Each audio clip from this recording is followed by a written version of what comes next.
சென்னையில் இரண்டாவது நாளாக பலத்த பாதுகாப்புடன் விநாயகர் சிலைகள் கரைக்கப்பட்டு வருகின்றன. இது பற்றி செய்தியாளர்கள் சுப்பிரமணி மற்றும் ரமேஷிடம் கேட்கலாம். முதலில் சுப்பிரமணி, தற்போது நீங்கள் எந்த இடத்தில் இருக்கிறீங்க? அங்கு விநாயகர் சிலை ஊர்வலத்திற்காக செய்யப்பட்டுள்ள பாதுகாப்பு ஏற்பாடுகள் என்ன?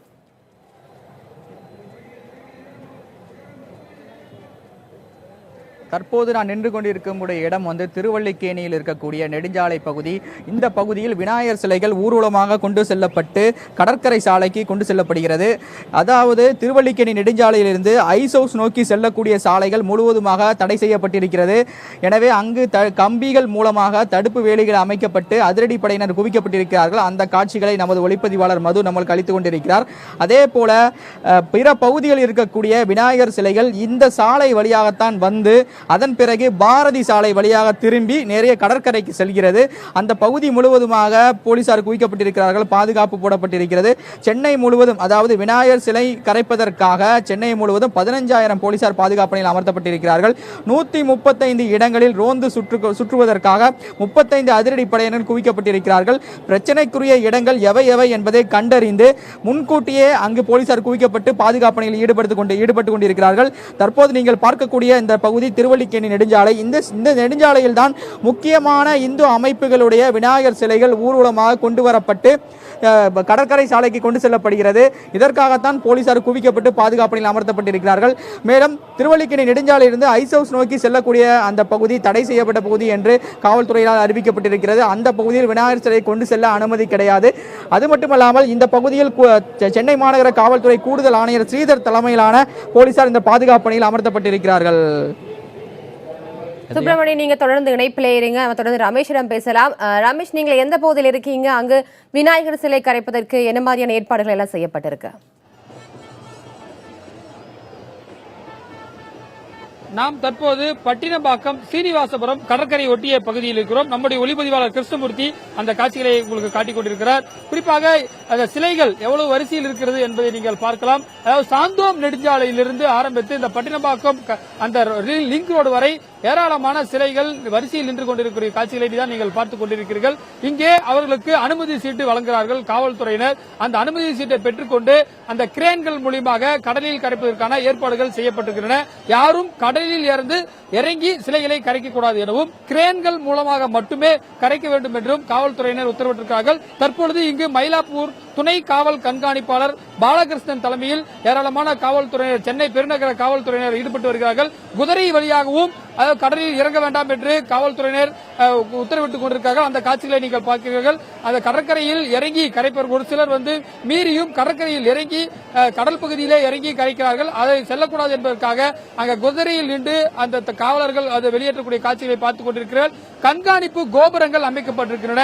3க்கும் மேற்பட்ட கண்காணிப்பு கோபுரங்கள் அமைக்கப்பட்டு பைனாகுலர் மூலமாக காவலர்கள் கண்காணித்து வருகிறார்கள். ஏதாவது அசம்பாவித சம்பவங்கள் நடைபெற்றுவிடக்கூடாது. இன்றைக்கு ஞாயிற்றுக்கிழமை அதிக அளவிலான பொதுமக்கள் கூடுகின்ற இடம்.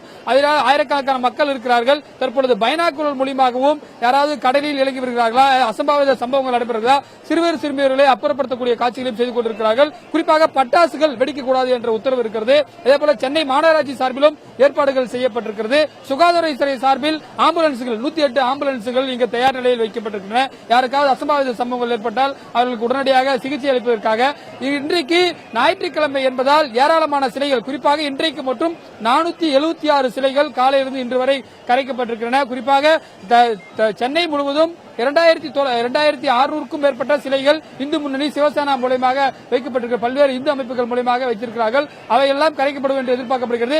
சென்னை பெருநகர காவல்துறையை தொடர்பு கொண்டு கேட்டபொழுது இன்றைக்கு ஒரு நாளைக்கு மட்டும் 1200 சிலைகள் கரைப்பதற்கு அனுமதி பெற்றிருக்கிறார்கள் என்றும், தற்பொழுது வரை பாதி அளவு கரைக்கப்பட்டதாகவும், மீதமுள்ள சிலைகள் மாலை வேலை என்பதால் அதிக அளவு கரைப்பதற்கு வாய்ப்பு இருப்பதாகவும் காவல்துறை சார்பில் தெரிவிக்கப்படுகிறது. லத்திகா, ரமேஷ், நீங்க தொடர்ந்து இணைப்பில் நம்ம செய்தியாளர் சுப்பிரமணியிடம் பேசலாம். சுப்பிரமணி, நீங்க இருக்கிற பகுதியில் இந்த ஊர்வலத்தை முன்னிட்டு போக்குவரத்துல என்ன மாதிரியான மாற்றம் எல்லாம் செய்யப்பட்டிருக்கு?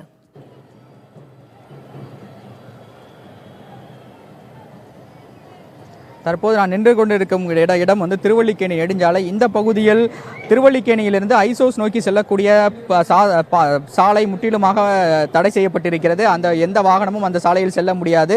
அதே போல கடற்கரை பகுதி, அதாவது சிலைகள் ஊர்வலமாக செல்லக்கூடிய அந்த காமராஜர் சாலை, பட்டினப்பாக்கம் சீனிவாசபுரம் அருகே இருக்கக்கூடிய சாலைகள் என அந்த பகுதிகள் முழுவதுமாக போக்குவரத்து மாற்றப்பட்டிருக்கிறது. ஏற்கனவே போக்குவரத்து காவல்துறை சார்பில் இதற்கான அறிவிப்பும் வெளியிடப்பட்டிருந்தது.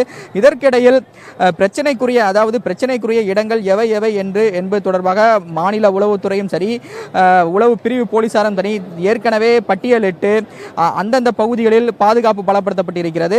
அதற்காக அதிரடிப்படையினரும் குவிக்கப்பட்டிருக்கிறார்கள். அதே போல இங்கு நடக்கக்கூடிய காட்சிகளை சென்னை மாநகர காவல்துறை ஆணையர் நேரடியாக பார்த்து கொண்டிருக்கிறார். அதாவது காவல்துறை சார்பில் வீடியோ ஒளிப்பதிவாளர்கள் நியமிக்கப்பட்டு அவர்கள் நேரடியாக சென்னை மாநகர காவல்துறை ஆணையருக்கு அந்த காட்சிகளை அளித்துக் கொண்டிருக்கிறார்.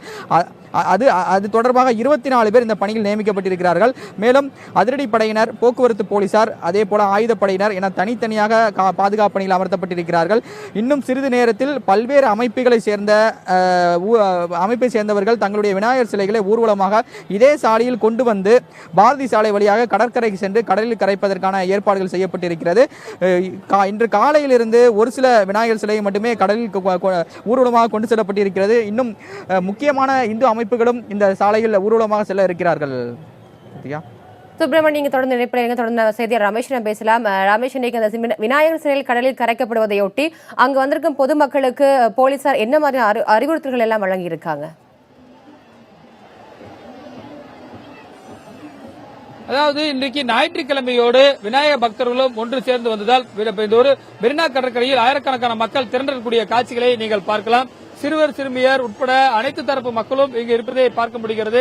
இங்கு ஒரே இடத்தில் இந்த பட்டினப்பாக்கம் சீனிவாசபுரத்தில் மட்டுமே இப்பொழுது கிட்டத்தட்ட ஒரு 10,000க்கும் மேற்பட்ட பொதுமக்கள் இருப்பதை பார்க்கிறார்கள். அந்த கரைக்கக்கூடிய காட்சிகளை பார்ப்பதற்காக அவர்கள் இருக்கிறார்கள். குறிப்பாக கடலோர பாதுகாப்பு குழுமம் சார்பில் ரோந்து கப்பல்கள் மூலியமாக கூட கண்காணிப்பு பணி என்பது செய்யப்பட்டிருக்கிறது.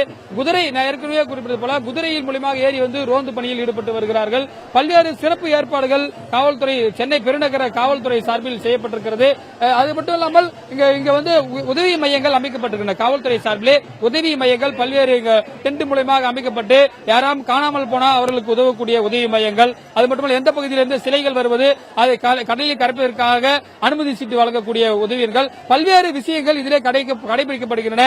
அந்த வரக்கூடிய வாகனம் எந்த பகுதியிலிருந்து வருகிறது, அதற்கான எண் என்ன, அது எங்கிருந்து வரப்பட்டு எத்தனை பேர் அதில் பயணிப்பார்கள் என்பன உள்ளிட்ட அனைத்து விவரங்களும் காவல்துறை சார்பில் எடுக்கப்படுகிறது. யார் தலைமையிலே அவர்கள் விநாயகர் சிலைகளை கரைக்க வருகிறார்கள் என அனைத்து இது கரைக்கப்பட்டு விட்டதா, அது கிரேன்கள் மூலமாக கரைக்கப்பட்டு விட்டதா என்பது பல்வேறு விவரங்கள் திரட்டப்பட்டு அது கடலில் கரைக்கக்கூடிய காட்சிகளை பார்க்கிறோம். அது மட்டும் இல்லாமல் பல்வேறு விநாயகர்கள் நம்ம இருக்கிறதை பார்க்க முடிகிறது. பல்வேறு ஊர்களிலிருந்து, பல்வேறு பகுதிகளிலிருந்து எடுத்து வரப்பட்டிருக்கிறது. சென்னையில் பெரும்பாலான விநாயகர் சிலைகள் இந்த பட்டினப்பாக்கம் கடற்கரையில் தான் இருக்கிறது. மீதி உள்ள சிலைகள் தென் சென்னையில் இருக்கக்கூடியதெல்லாம் நீலாங்கரை பகுதியிலே கரைக்கப்படுகின்றன. நீலாங்கரை பகுதியில் கடற்கரையில் கரைக்கப்படுவதை காட்டிலும் இங்கே மெரினா கடற்கரையில் கரைக்கப்படக்கூடிய சிலைகள் தான் அதிகம் என்பதால் ஏராளமான காவல்துறையில் குறிக்கப்பட்டிருக்கார்கள். இன்னும் 2 நாட்கள் கரைப்பதற்கு அவகாசம் இருக்கிறது. வரக்கூடிய 12ஆம் தேதி மற்றும் புதன்கிழமைகளில் மீதமுள்ளவர்கள் கரைப்பதற்கும் காவல்துறை ஏற்பாடு செய்திருக்கிறது. ரத்திகா, உங்களுடைய கள தகவல்களுக்கு நன்றி சுப்பிரமணியம் மற்றும் ரமேஷ்.